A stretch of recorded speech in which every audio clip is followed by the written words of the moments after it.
This Board of Education regular meeting Tuesday, February 20, 2024 at 7 p.m.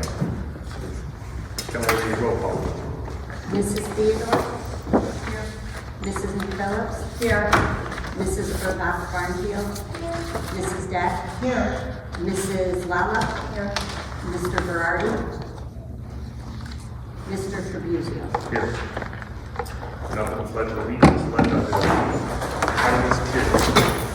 All right, that's all of you. Stand up. You're going to help us by starting off the Pledge of Allegiance. Are you ready? All right, 1, 2, 3. I pledge allegiance to the flag of the United States of America and to the republic for which it stands, one nation, under God, indivisible, with liberty and justice for all.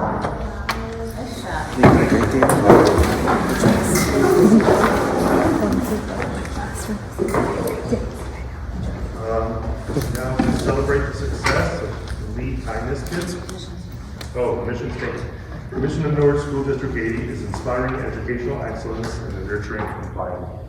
And now to celebrate the success with Lead Kindness Kids. All right, thank you. Do you guys want to stand up and come up here with me?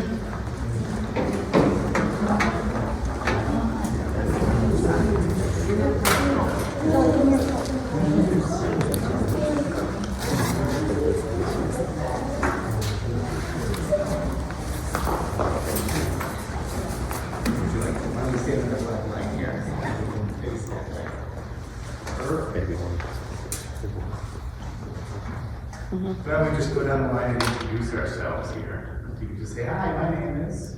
Hi, my name is Nick. Hi, my name is Sophia. Hi, my name is Ryan. Hi, my name is Jacob. Hi, my name is Lady. Hi, my name is Abby. Hi, my name is Portland. My name is Zoe. All right, we invited them all here to represent some of our students who completed their Kindness Challenge checklist. So this is the 13th annual Kindness Challenge, which really is a community movement to spread kindness and respect in our schools, at home, and in our communities. So it involves millions of students and people worldwide, and this is District 80's 8th year of participation. So some of the highlights here, we had our kindness tunnel where we had members from the Norwood Fire Department and the Norwood Police Department welcome students into the building. It was always fun. And this is big news because this year we had 164 students who completed the Kindness Challenge checklist. So that is the biggest year yet. So I think we got to give everyone a round of applause. That is exciting. And we're up 28% from last year and up 74% from 2002. So that is really exciting news. Any way to spread kindness is really awesome. So I thought we could ask a question and maybe have one or two of our students answer this. What does kindness mean to you? Anyone want to tell us about kindness? What does kindness mean? To say kind words to people. Oh, very nice. Being kind to one another. Treating everyone the same with respect. Awesome. Very good. How do you spread kindness? Someone want to answer that one?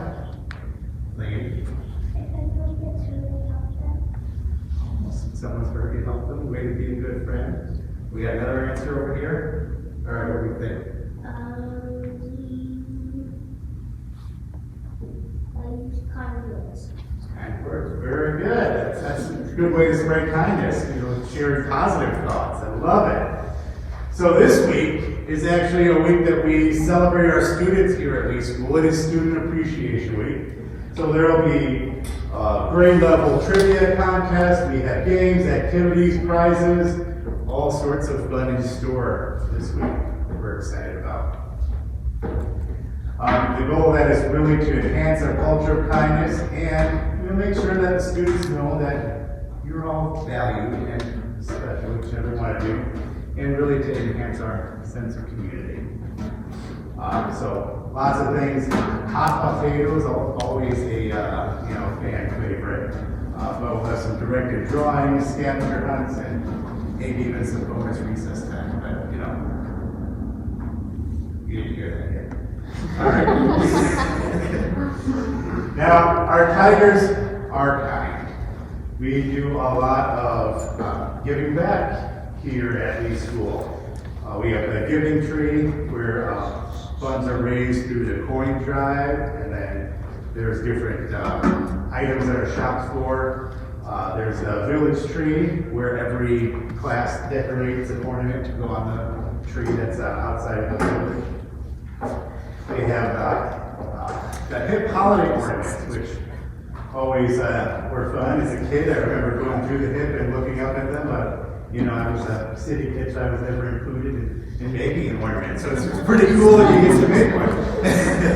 and then the food drive to support the Salvation Army, their pantry, and making sure that we're giving back to those in need. So we are committed to helping all of our tigers be as awesome as they can be, both in the classrooms and out.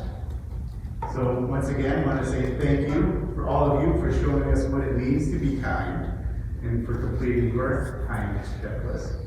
And we're hoping you have a great student appreciation week this week.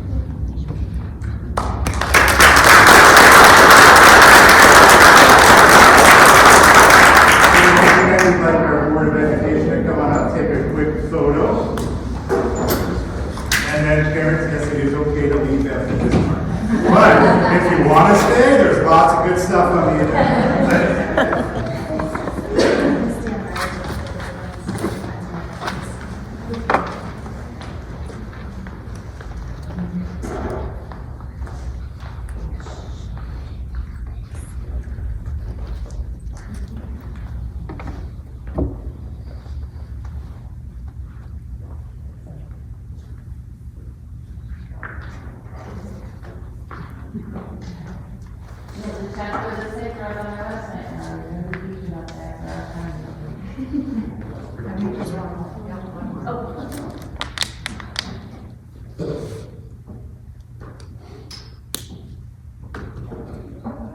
Congratulations. Parents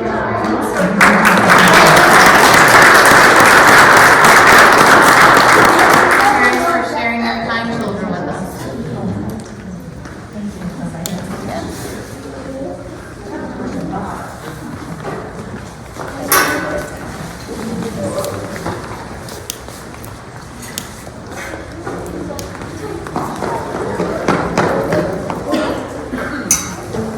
Good job, girls.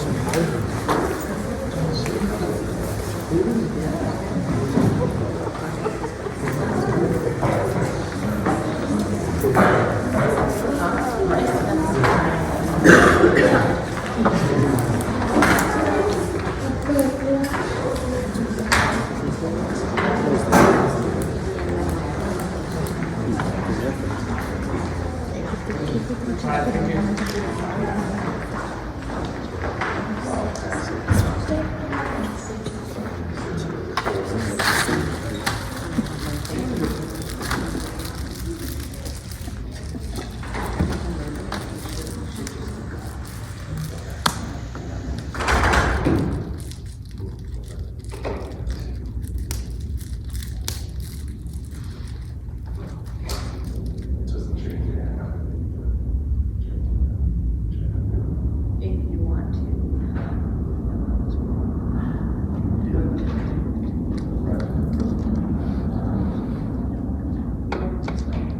Okay.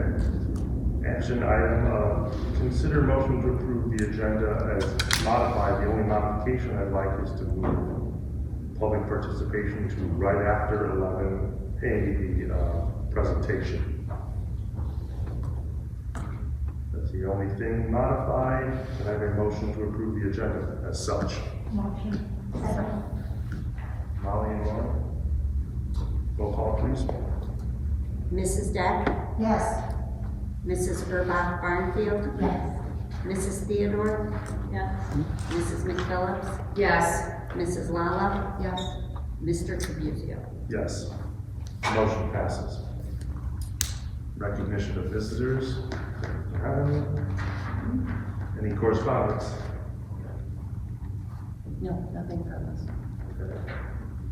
We have FOIA request with one. Let's get the following on the district website as published and read at your leisure.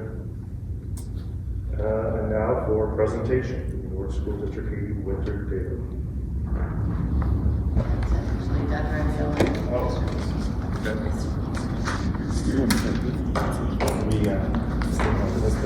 Wherever you want to do. You want me to follow you? Stand up for me. That's right. All right, it is that time of the year where we just completed our middle of the year data collection. And our school improvement plans that we had presented last year actually had goals that were through this winter. So at this time, we thought what a great opportunity to share out the progress towards those goals. And that's what we plan to do this evening. So at least our first goal was focused around math. And we were looking for 70% of our students to make their individualized expected growth through the iReady diagnostic assessment. That was from last winter through this winter. And here there's a few pieces of our action plan, and I won't read everything to you, but we still have some things that are in progress, and we have some, well, at least an item there that's completed, but a lot of the things that you'll see in the in progress column are things that are always going to be a work in progress. But looking to where we're at right now, here we go. So we ended up growing 5%. Last year we were at 56%. Currently, 61% of our students met their individualized expected growth. Now, we didn't meet our goal. Our goal was ambitious. However, we're proud that we made 5% growth, and we want to continue to see that grow. I think it's also important to look at some information that we're actually going to see on the next slide here. Because this shows kind of where we stand as a district compared to other schools in the nation and other schools in the state of Illinois who've actually taken this assessment this year.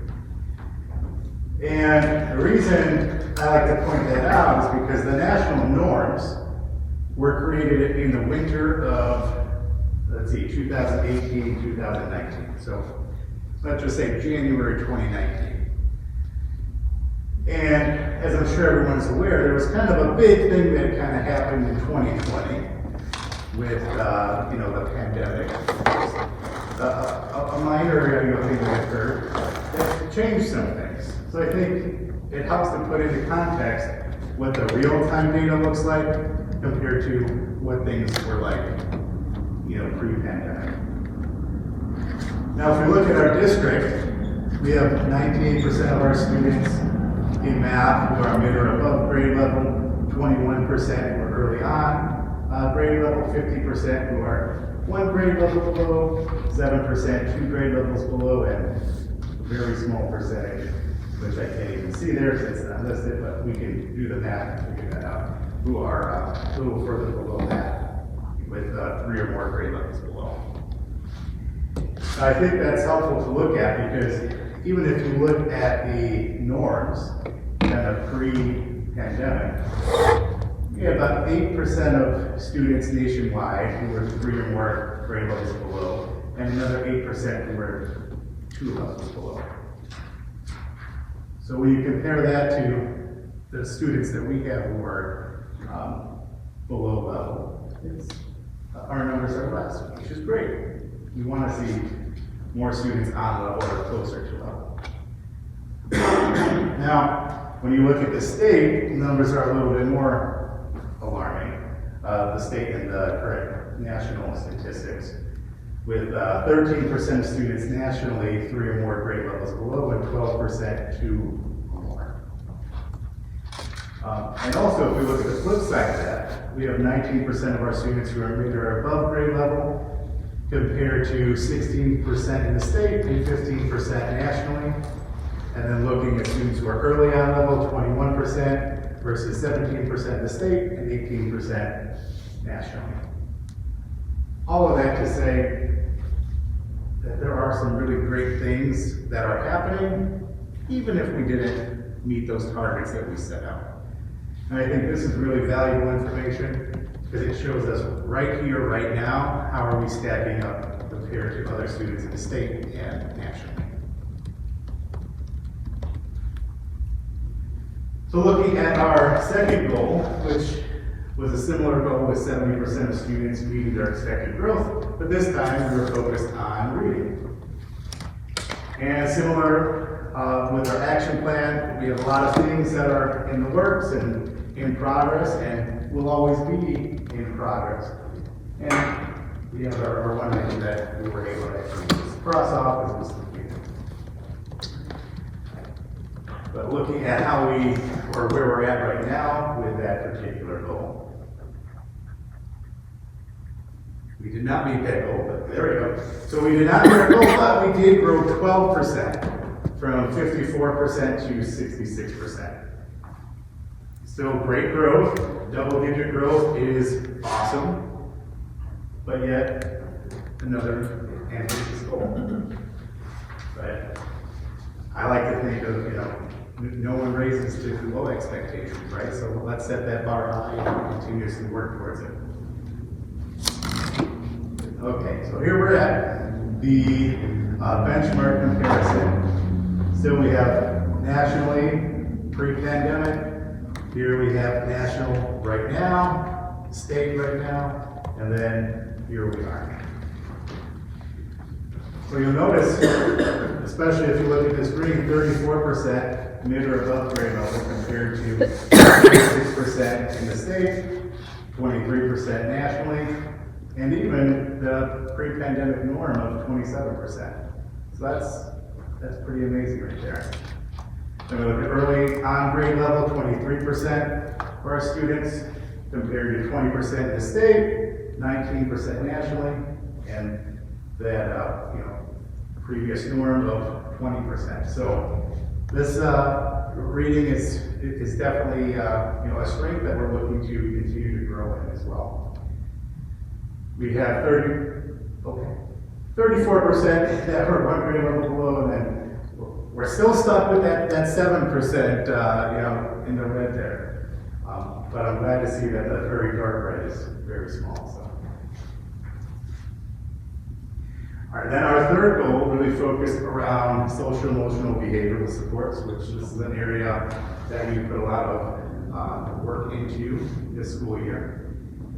And it was really focusing on any student who's identified as needing a Tier 2, Tier 3 support has access to that support, and then also making sure that those students, at least 70% of them, are actually making progress towards meeting their individual goal. Still have some things we're consistently working on, some items completed. The one item that is labeled as not started is more so because we shifted our mindset a little bit with some of the work, and we don't really necessarily need a library of different interventions, but let's focus on the small handful of interventions that we have in place and focus on doing those well and with fidelity. So we did meet this goal. 100% of our students who are identified as needing those supports are receiving those supports or have access to those supports. And right now, 83% of those students are on track to meeting their individual goals. So 13% above our goal of 70%. So that is very exciting news to share. And now. Okay, for Giles School, we're going to talk about math first, compared to last school year to this school year, we upped our goal. Last year we were at 70%. We did have a 14% double-digit growth last year. So as a building, we decided to up our percentage to 72% of students will meet or exceed expected growth on the math NWEA math measure of academic progress for winter 22-23 to winter 23-24. As you see, these are items that we've completed. Many of the items that we have here listed in progress are things that are always going to be listed in progress, because those are things that we're continually doing each and every day in the building. And then one area that we have not started yet, but it's a continuation from previous years, is the co-teaching. The co-teaching teams will receive the ongoing coaching support based on the co-teaching model. So that's a collaboration with our special education department, with our gen ed teachers as well. Moving on. So where are we? So we did not meet our goal in regards to the percentage of students meeting their growth targets. However, our attainment scores did show a 4% increase. And so I'd like to talk about that on the next slide. So looking at the slide right here, I'd like to look at the achievement. So we were at the 52nd and we achieved to the 56th. But I'd like to pay particular attention to our below the 20th percentile, where we were at 14% last winter, and we grew to only 10% in this winter. We were at the 21st at the 40th below percentile, and we're down to the 20th. From the 41st to the 60th, we grew from the 24th percentile to the 28th percentile, and we also grew in the green as well from the 61st to the 80th. So what this is telling us, what we're looking at, is our MTSS Tier 2, Tier 3 interventions are working, and we want to continue to drive those to support our neediest students. What we need to look at is, as a building, is our Tier 1 curriculum. And so what we're doing is, as a staff, going over the data, we're looking to see alignment, where are we teaching things, so that we're making sure we're hitting our targets on the math assessment. So the data is giving us our direction, where we need to go in the future. So for our ELA, goal 2 is 70% of our students will meet or exceed expected growth on the reading NWEA math measure of academic progress from winter 22-23 to winter 23-24. So these are all the items that we've completed this year. This is in progress, this will continue to be in progress. And then what we haven't started, that we need to continue to work on, is teachers will participate in workshop focused on teaching strategies designed to increase listening, speaking, reading, writing proficiency levels. So that's we're still working on that, and we will get that to support our teachers so that they can support our students.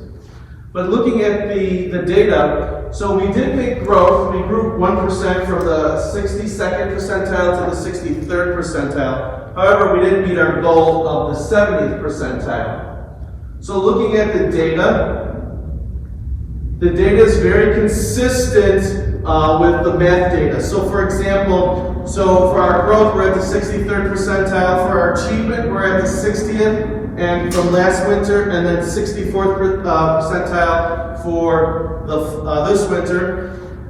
Looking at the red, we were at 13% last year. We're down to the 8%. That means that focus on the MTSS supporting our neediest students is working. And we're trending upward, and that's what we'd like to see. Again, focusing on continuing to work with our neediest students on the MTSS process, but then also identifying and working with that Tier 1 to getting students to get our scores even to rise even more. Moving on. So for our goal number 3 was to reduce repeat offenders. So the top 10 students receiving referrals. Percentage of contribution to majors from 40.25 to 30%, and contribution to minors from 22.9 to 17%. As you see the work that we've completed, and then this is work that's in progress. This is work that is continually going to be in progress. to support our students. For example, our students every Monday and Friday, students will check in with their PBIS for SEL support, which is going into PBIS rewards and answering a few questions and then moving on. That is really under 2 minutes that the students do every Monday, Friday. We like to do that because we like to see, Monday, how was the weekend? Usually when students come in, some of the problems occur from the weekend, so we want to make sure we identify, we support that student, and then we want to make sure how did we do throughout the week. That's why we address it on Friday as well. So that's something that will always be in progress. So looking at the data. So when we looked at the data for this year, we ran into a little issue because our top 10 always changes, right? So it's constantly someone comes off, someone moves up, right? There's always going to be that list. So we had to kind of revamp. So what we did is comparison of the 22-23 students versus the 23-24, bless you. Students did not have consistent data. Therefore, comparing the first 10 weeks of trimester 1 to trimester 2 of this year, we've seen a 29% decrease in majors and 92% decrease in minors for our top 10 repeat offenders. So what we're doing is we're identifying, putting in, moving students from tier 2, tier 3, adding that extra support, meeting with Mrs. Aarons, having parent meetings where parents have to come in after we hit a specific threshold, working with our social worker, identifying specific areas where students need to grow. So we're working very hard at doing that, and we did meet, once we revamped our goal, we did meet our goal. So we're very proud of that. And I'm proud because I kept it under 29 minutes.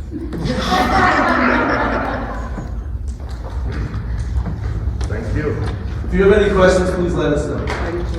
6:54, 6:49, why am I behind you? All metrics are very But either important. way, like our variation was around the same. Keeping an eye on them, watching them grow, and I hope the growth continues. Math has always been a particular goal to chase, but hope we can improve that. Now moving on to public participation.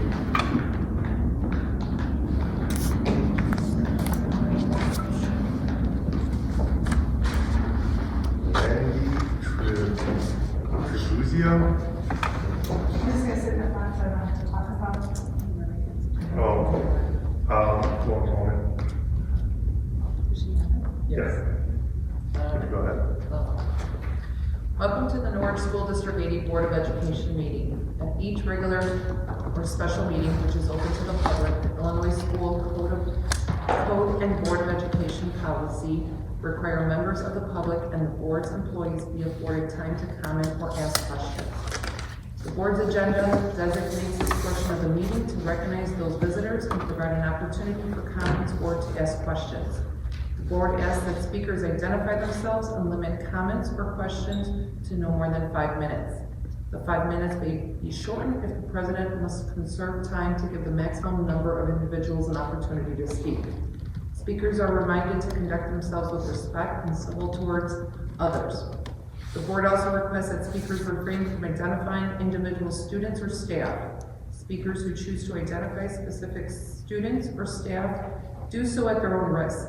Please keep in mind that the opportunity to engage in public comment at a school board meeting does not insulate speaking from liable violation of privacy. Lastly, if someone wishes to present an unresolved complaint to the board requests that you contact Ms. Guzik. Thank you, and the board now looks forward to your comments and questions. So I'm just gonna read because, it took a long time to type this out. So, I just want to discuss, or it's not really a question, it's more going to be a very long comment.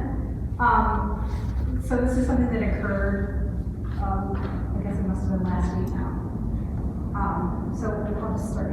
Our daughter was absent from school for 2 days because she had a cold. And during this, when she was home, we discovered that Miss X discussed our daughter's behavior with students in 2 separate classrooms without her being there or without our consent.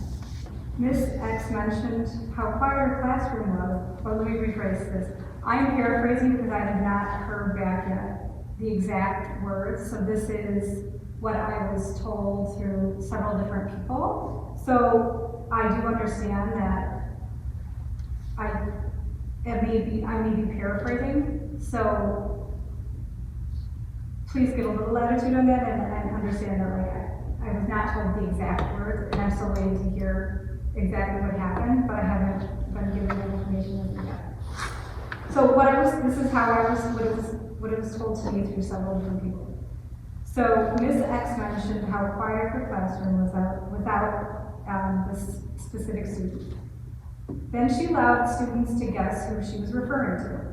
She proceeded to talk about our daughter's behavior, stating that she was talkative and interruptive during her class and expressed her dislike for her. And the teacher expressed her dislike for some of my daughter's observations regarding her clothing, as she said that it was inappropriate for a teacher to wear. The comments made it clear to the other students that Ms. X had a negative attitude towards our daughter. Ms. X allowed other students to discuss our daughter's behavior, calling her names such as weird and annoying and strange. This went on for several minutes without Ms. X intervening or stopping it. Some students who witnessed this incident felt so uncomfortable that they immediately informed their parents upon coming home from school. However, those students were also very afraid to come forward and to report what had happened because they had feared that they may become targets of harassment themselves.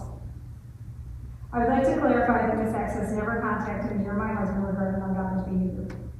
To the best of my knowledge, Ms. X has not approached the special education coordinator or any administrator regarding our daughter's behavior.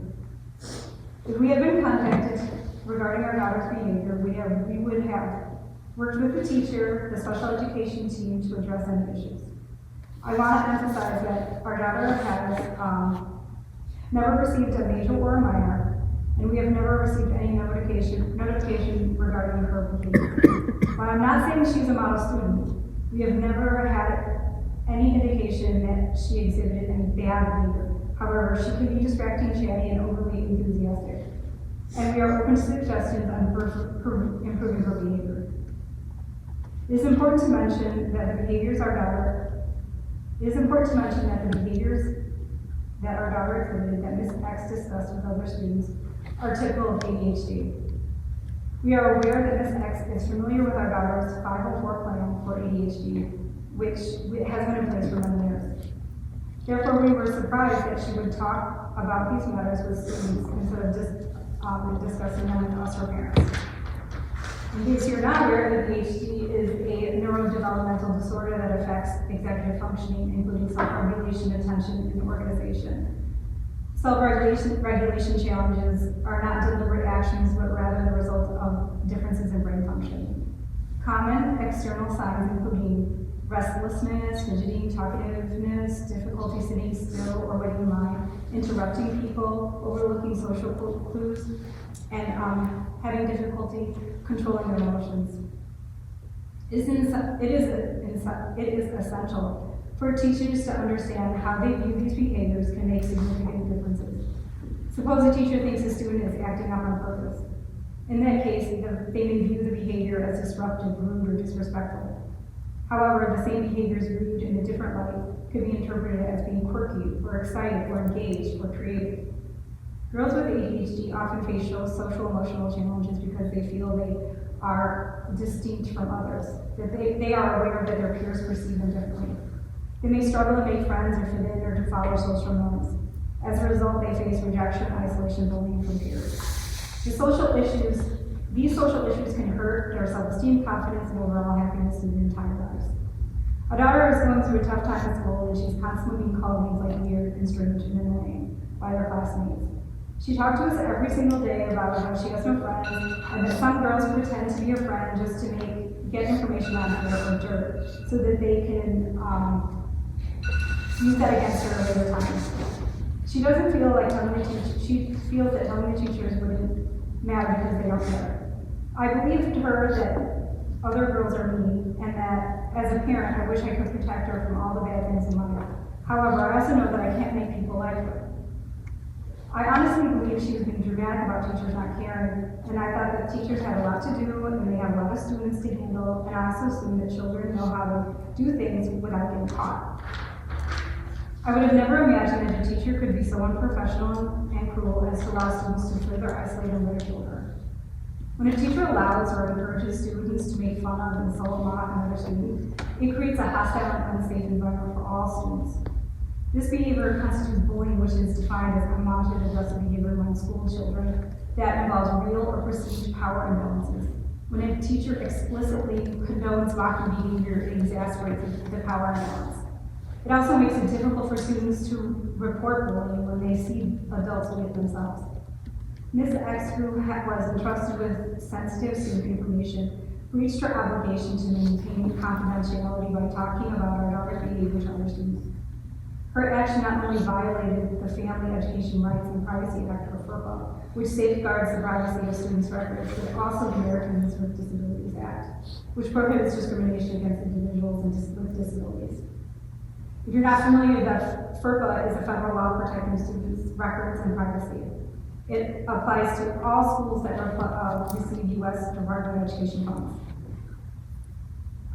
Any personal identification information, which includes the patient's, or like I said, the student's name, their behavior, any of their grades, anything to do with their personal life, is considered protected information.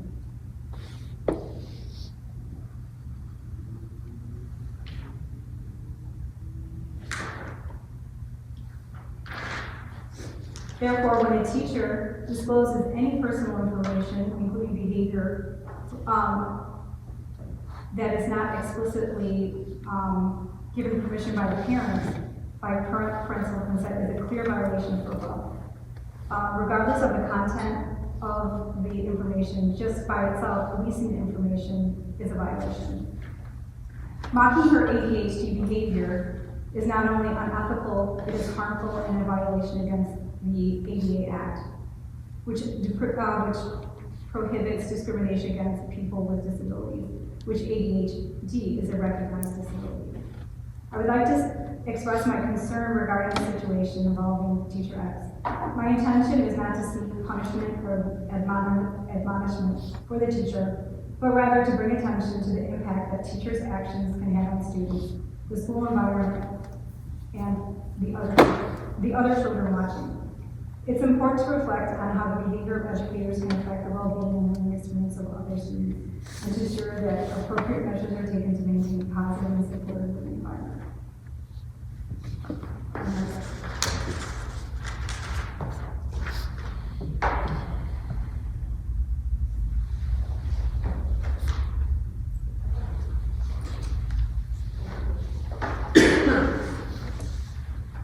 Administrative reports.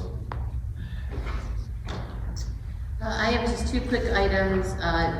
Kindness Day in Norwich is set for April 20th of 2024. I attended the PTA meeting this month talking about what we would be doing for Kindness Day. Was discussed at the meeting. Don't have anything set yet what we're doing, but just mark your calendars for that. Also, when we were going through some paperwork for the Washington DC trip, we realized that trip is on the board meeting right in May. So I am suggesting that we move the May board meeting, which I know is unusual, but I am attending that trip. So the board meeting right now is set. I'm gonna look at my phone really quickly for that. I'm sorry, I don't remember off the top of my head. But the board meeting right now is the 21st, and I'm suggesting we move it to the 14th, which is a week earlier, which also will help us with, and I'll talk a little bit about this in my discussion report, with amending the budget. We do the budget amendment, we look at it in May, and then we'll have our 30 days threshold in June. Does not have to be something the board decides at this moment, but something that we should consider. And that is it.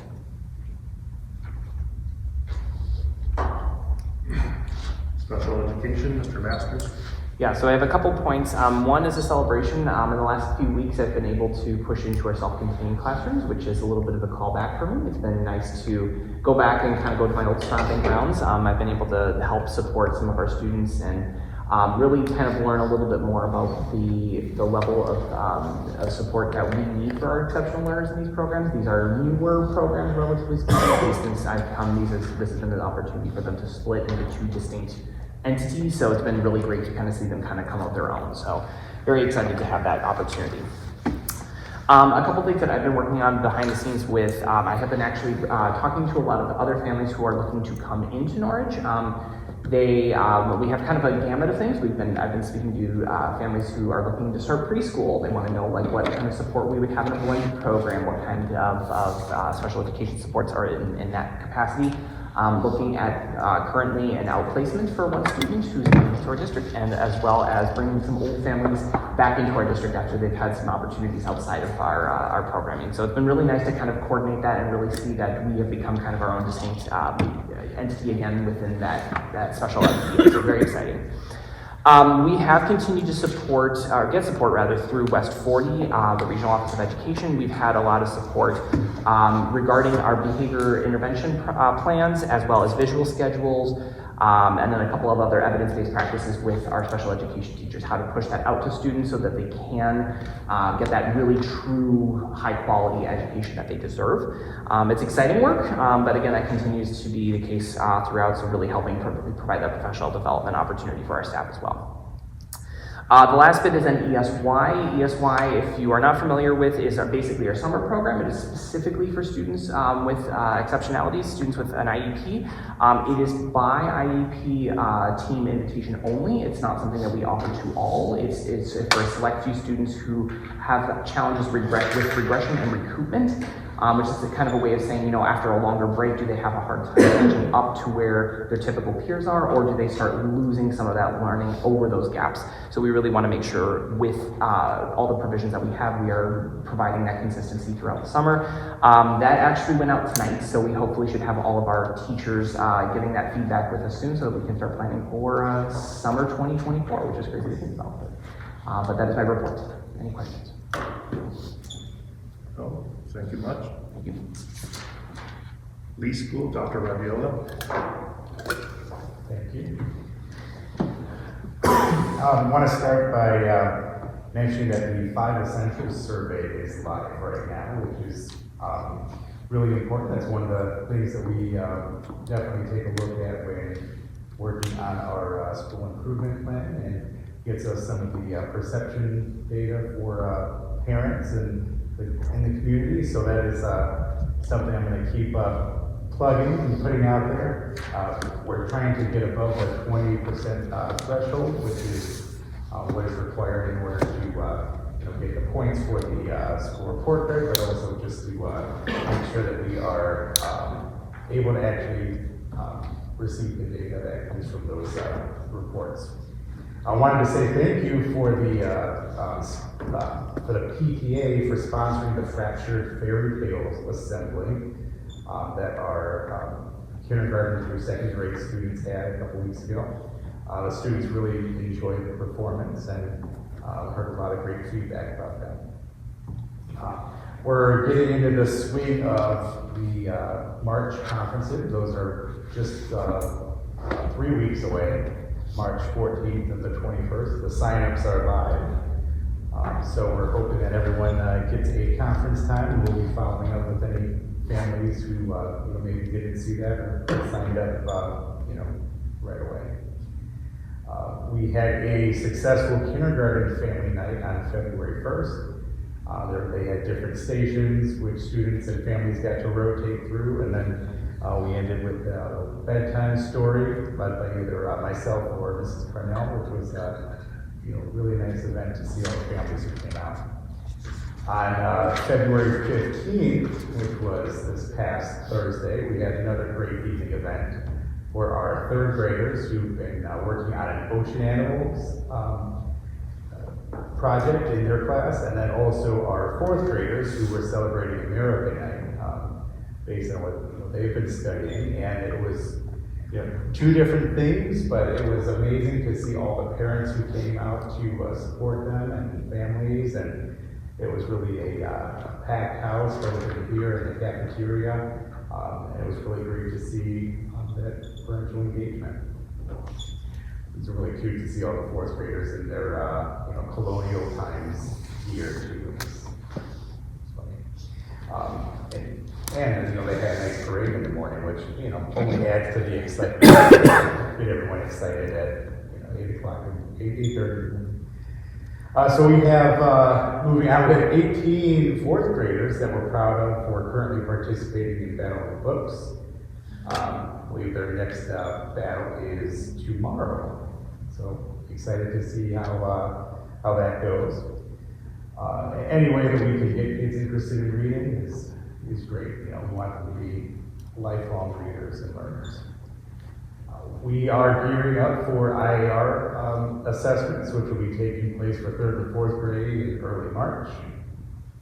So we're getting everything in the works for that.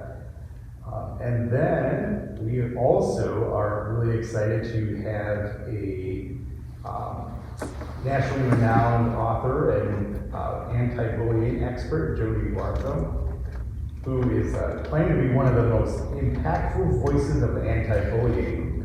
But she'll be coming in to work with our students, families, and our staff as well. So we're really excited for that. That will be happening on March 1st during the SIP day. The students will have a presentation in the morning.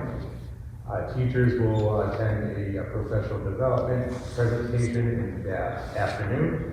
And then there's a parent event on March 7th that we're looking forward to. That'll be at Ridgewood, so we're hoping that is successful and we can continue to spread the word.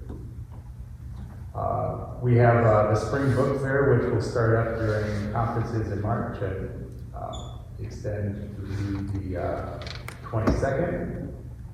And I think Mrs. Guzek had mentioned we have Community Kindness Day coming up on April 20th. And we're still waiting for some details. I know there's some ideas that the PTA was kind of tossing around to determine what kind of project we want to do, but we know that we got some things in the works, so we're excited for that. And that concludes my report. Thank you. Giles School, Mr. Gecky. I'd like to congratulate our Giles School Spelling Bee winners. In 3rd place, Jaden S. In 2nd place, Alyssa M. And in 1st place, Ella E. So congratulations to all of them. Ella will advance to West 40 Regional for Spelling Bee, so we wish her success as she moves on. 5 Essential Survey, as Dr. Rabiola said. We did hit our threshold for our student, teachers, and parents. But we would like everyone to continue to please fill those out because we'd like to have even more than what the threshold is. So please fill that out. Night at the Museum is tomorrow at Giles School from 6 to 7:30. We're excited about that. All the students' work that they've been working really hard on will be on display. I'd like to thank PTA that will be doing a concession stand tomorrow. We're going to have popcorn and some ices, bottled water. Most of the items will be $1. And so we're excited about that. So as you enjoy some food, raise some money. PTA is going to raise some money. And as you're walking around looking at all the student work. Student-led conferences will be at Thursday, March 14th and Thursday, March 21st from 4 to 8. Conference links have been sent out. If for some reason an individual did not receive a conference link, please email me and I will get you your student advisory teacher's link. Congratulations to our boys varsity and junior varsity basketball teams on winning the Leiden Nord Athletic Conference. We were able to celebrate our athletes in the hallway during the school day. Everyone was in the hallway clapping music over the PA as our athletes walked with their trophies and medals throughout the building. My goal is to bring the teams to the board to celebrate them as well. So congratulations to them and Coach Gappistoni. I would like to thank the PTA for purchasing new Scholastic Bowl uniforms. They look awesome, and we're really excited for them to have the uniform. The uniform is a polo, purple polo, with a G for Giles and with the lightning bolt. So we're excited for them to have that. Current sports in season are girls basketball and Scholastic Bowl for the Live North Athletic Conference, and then Battle of the Books is currently going on within the community through Eisenhower Library as well. So good luck to all of them as they're participating. Recently, Miss Salo, our school social worker, Mrs. Aarons, the assistant principal, and myself presented a Tier 1 SEL support to our students last week.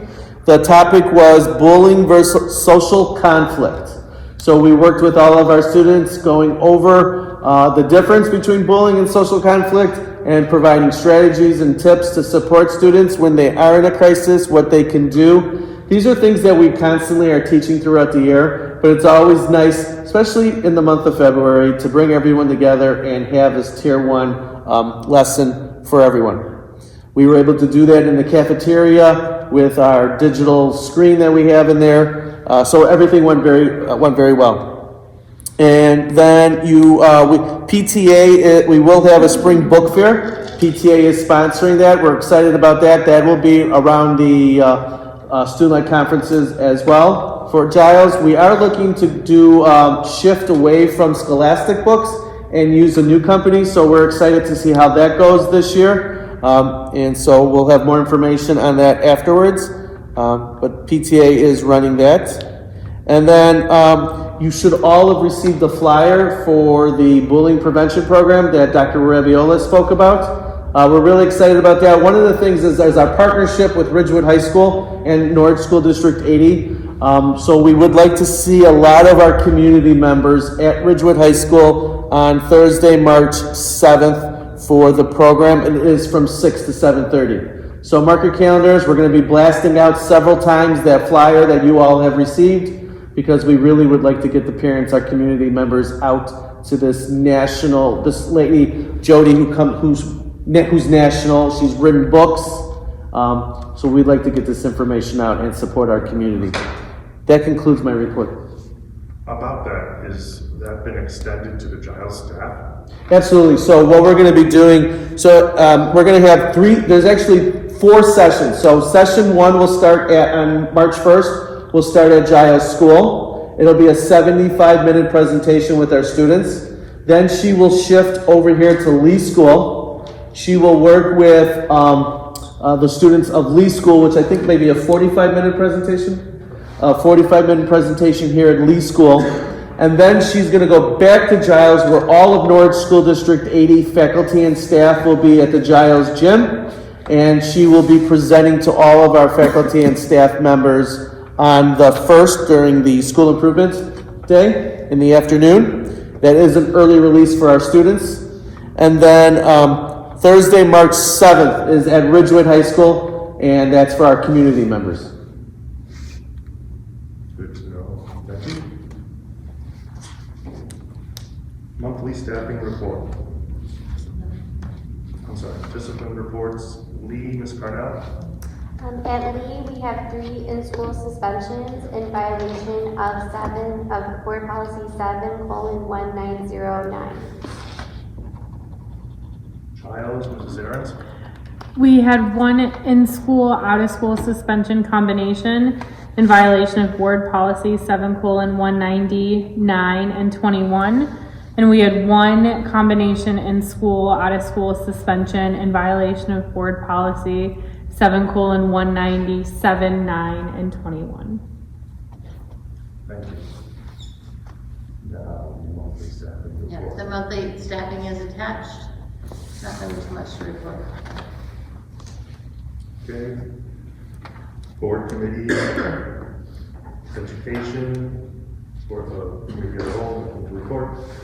Board policy development, as you see in consent agenda 15B, we will be approving, we hope to approve policy 113, which is the second read.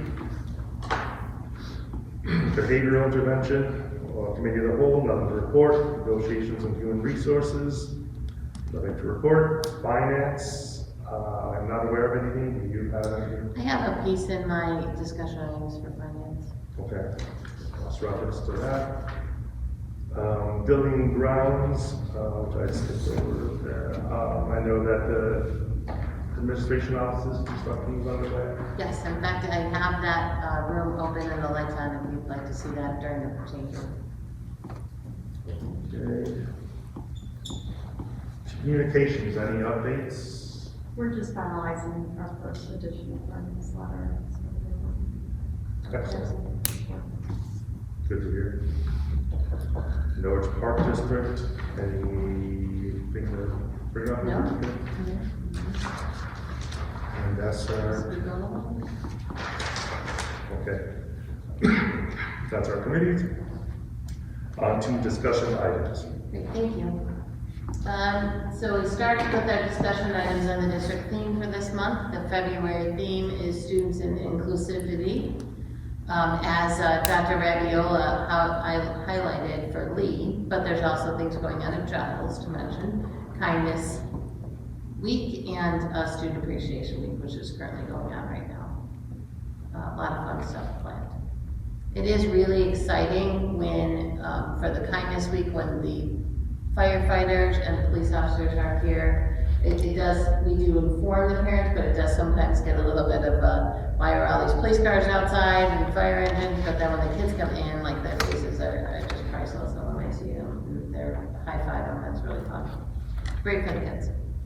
So I'm trying something a little different today, and I've kind of sectioned things on my discussion items into chunks. So today, just looking at district business, we are looking at continuing Chromebook insurance for the 24-25 school year. So Mr. Job has looked at how much we have spent on the insurance compared to what the value of the insurance is, and he feels that next year would be another good year to go ahead with their insurance. That it has been a value to us, and also our Chromebooks are going to get another year older, so we would even see more use of the insurance next year. Not asking for action on that tonight, just more of an educational piece. If you recall, last year was the first time we went with Chromebook insurance on an outside company.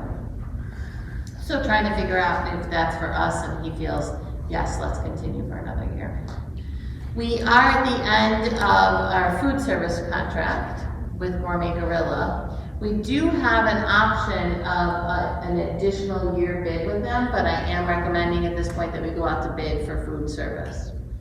Now, currently, right now, we are part of the National School Lunch Program, and we would continue on this new bid for 24-25 would be a one-time contract, one-year contract, with the option of being able to renew 4 additional years for 5 total years, which is what the state of Illinois allows us to do. The reason we want to only go out with 1 year at this point is we are looking at some possible change for Giles in the 25-26 school year. You know, we believe, and I'd like to put together a group of parents to do some, find out some information about this as well. We believe that we can be more successful at Giles if we'd have to order the national, we'd have to provide the national school lunch for students who receive free lunch. However, we feel we can also provide like a grab and go option at Giles. So we're looking into our options with that. And unfortunately, we wouldn't be able to start that for 24-25, but we would be able to do some research into it and then start that for 25-26. This would be a student who receives their free lunch, still receives their free lunch. However, if a student wants to grab a bag of chips for that day or some healthy fruit for that day, they can also do that. So we're looking into that option. One of the big issues that I often hear with the lunch program is the kindergarten lunch is the same as the 8th grade lunch. And that is true, because under the National School Lunch Program, that has to remain the same.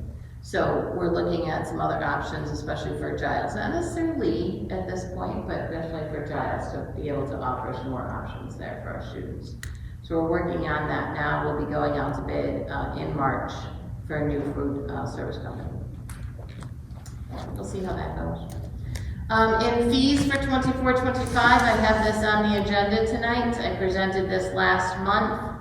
Curriculum fees for grades 1st through 8th grade at $250 for the year, and then still offering that discount if paid by August 1st. That was very popular, and many families took advantage of paying that fee early.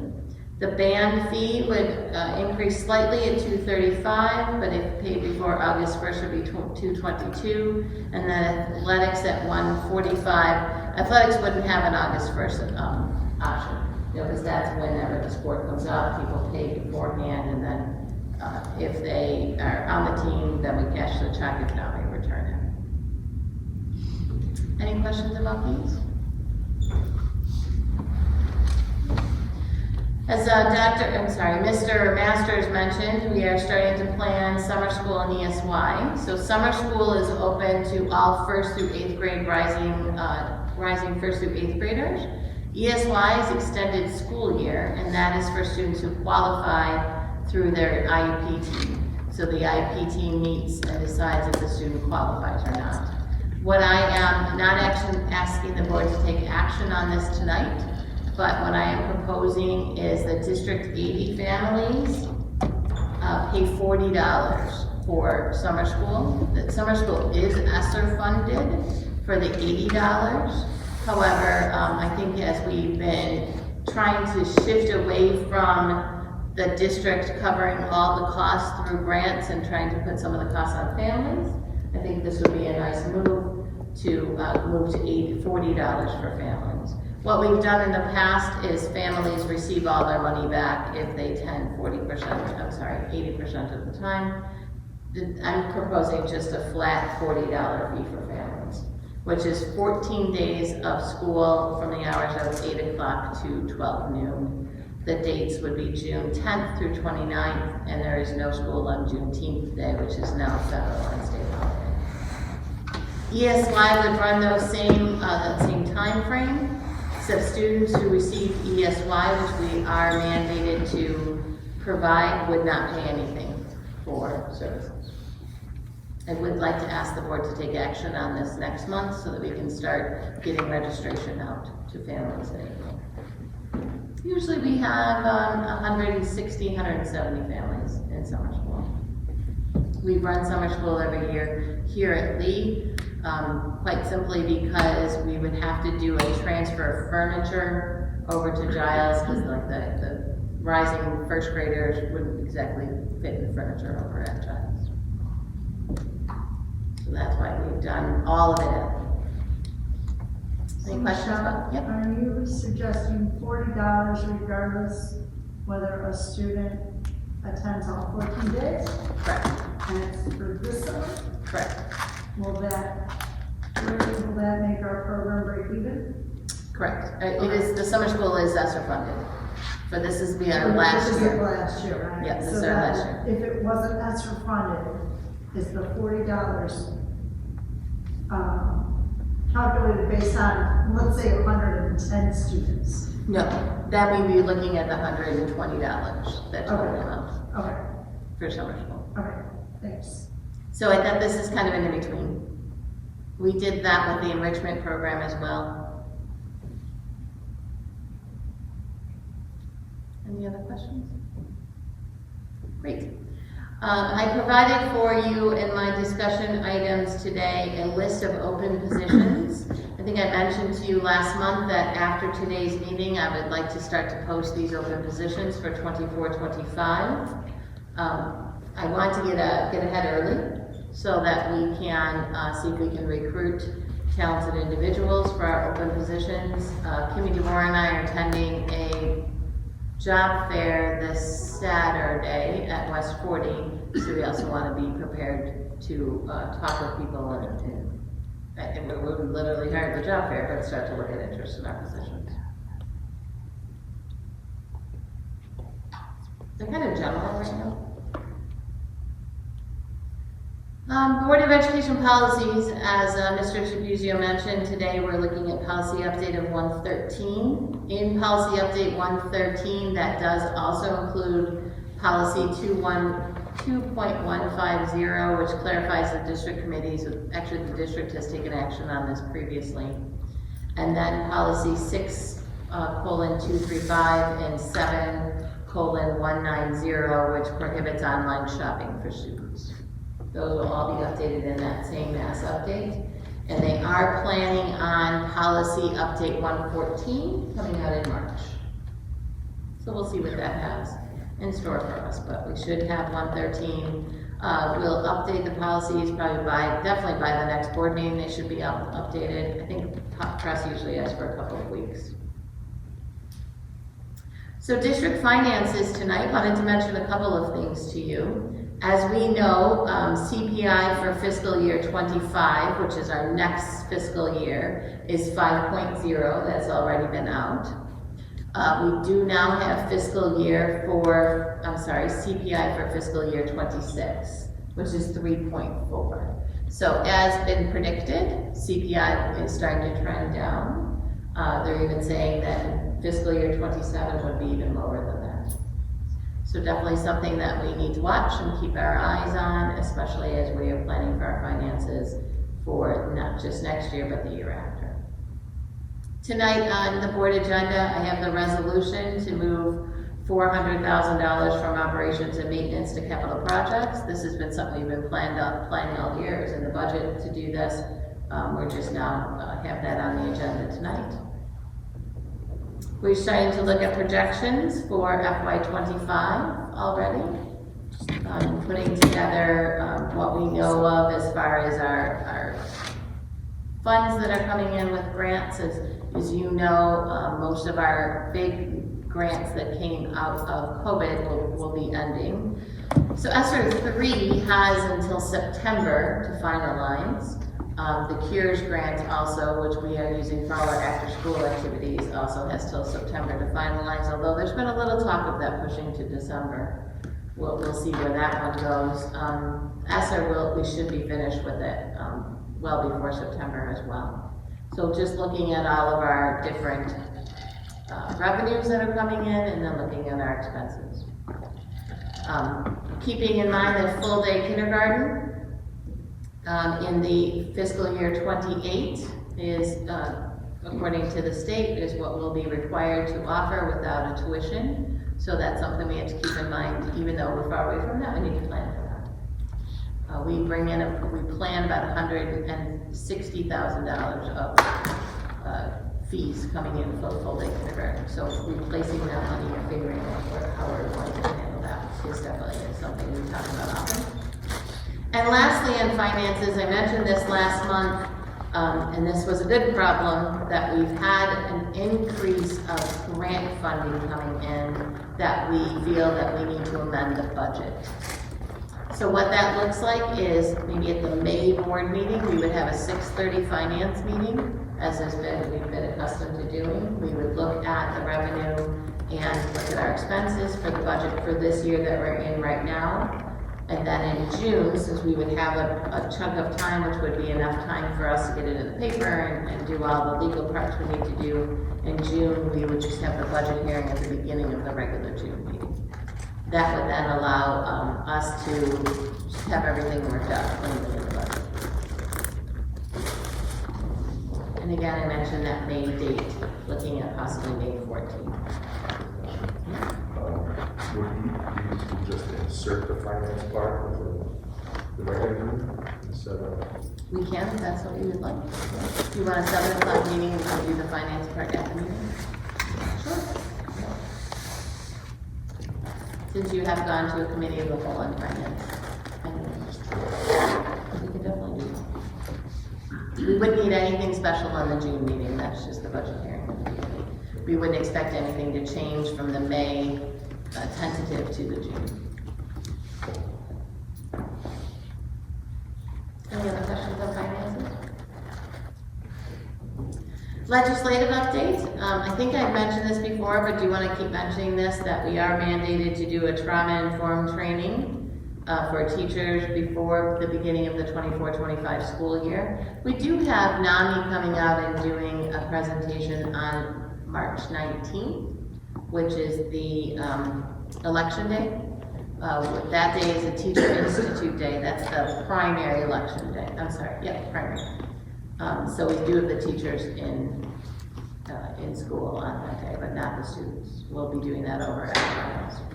And then Illinois did pass the Illinois Comprehensive Literacy Plan. On the next page here, I do kind of outline the plan for that. So what Illinois did is they put together a comprehensive literacy plan and looked at the 5 or 6 components that should be included in a literacy program.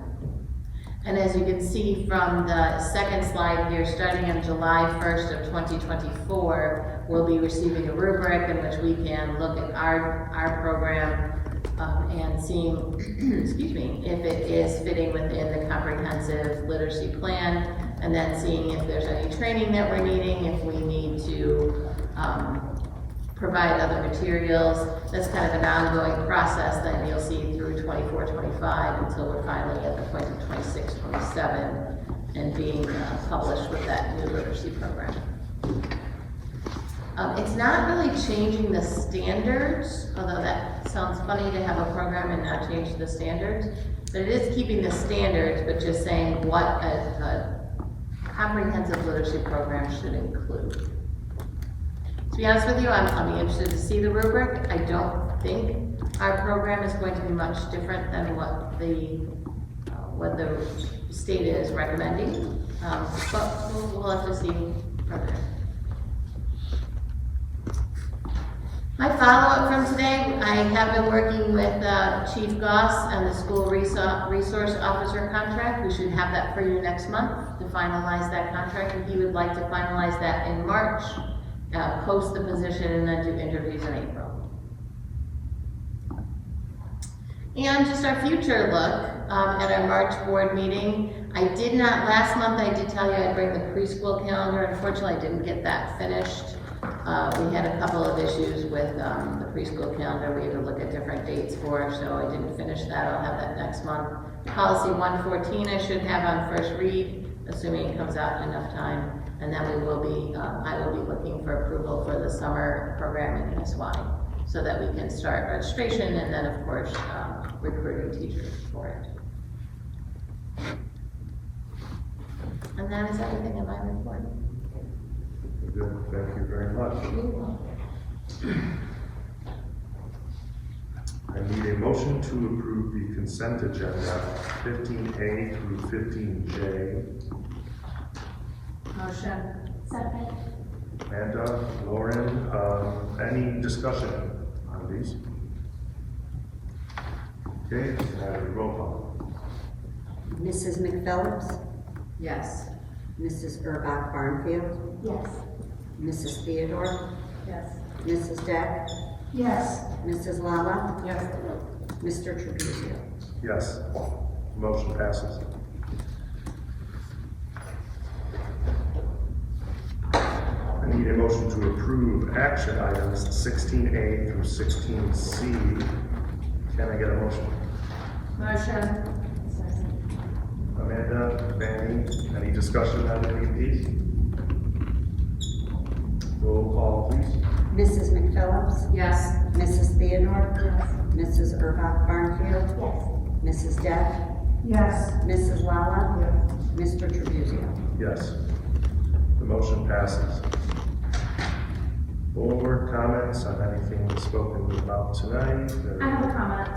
I was just curious because I recently saw on the Giles Tracks an ad about the girls' soccer tryouts, which it looked great, by the way. Ms. Garcia does a really good job with the graphics.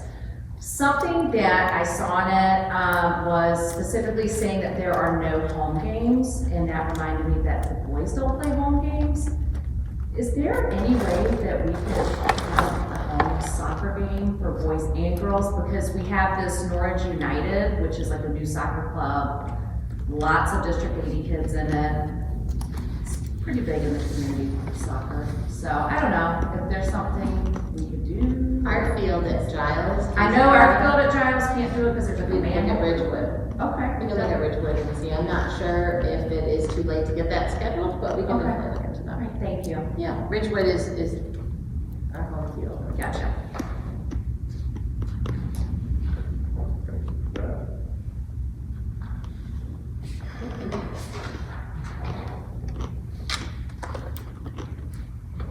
motion to adjourn to closed session. Maria, Amanda, any discussion? May I have a roll call? Maria was first. Mrs. Lala? Yes. Mrs. McPhillips? Yes. Mrs. Theodore? Yes. Mrs. Burbach Barnfield? Yes. Mrs. Deck? Yes. Mr. Trabuzio? Yes, the motion passes. Let's the principal office at 8:25, 10 minutes from now.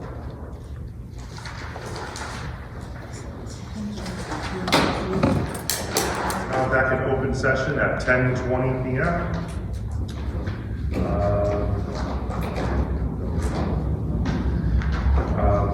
We are going to move on to personnel action items 19A through 19C. Can I get a motion? Motion. Molly, Amanda, roll call please. Mrs. Deck? Yes. Mrs. McPhillips? Yes. Mrs. Theodore? Yes. Mrs. Burbach Barnfield? Yes. Mrs. Lala? Yes. Mr. Trabuzio? Yes. We have a quorum, motion passes. Motion passes. Moving on to board meeting reflection.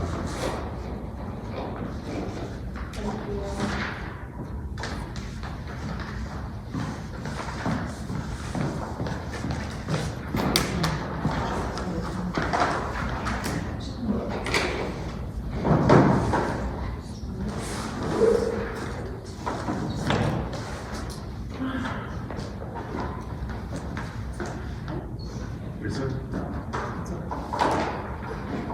Here, take that back. Lisa.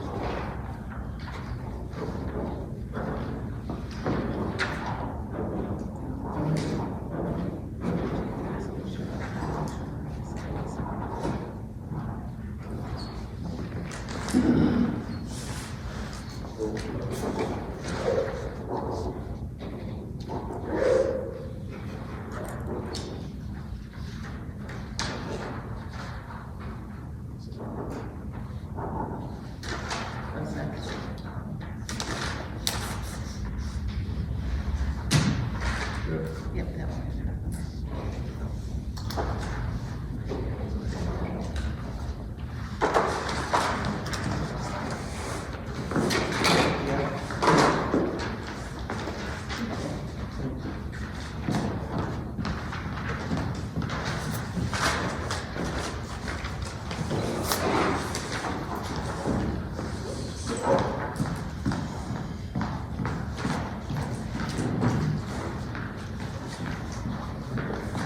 Everyone has completed the board meeting reflection. I need a motion to adjourn this meeting at 10:23. All in favor say aye. Aye. All in favor say nay. The meeting is now adjourned.